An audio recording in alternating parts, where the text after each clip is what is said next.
afternoon, ma'am. Good afternoon, everyone. My name is Bhopal. My story name is The Lion and the Cows.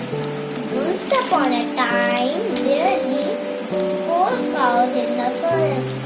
Every day they used to graze together in a field. They were all friends.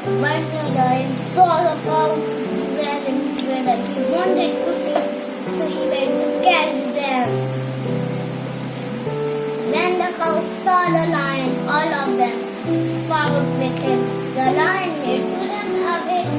A few days passed, and the cows quarreled between themselves and started grazing separately.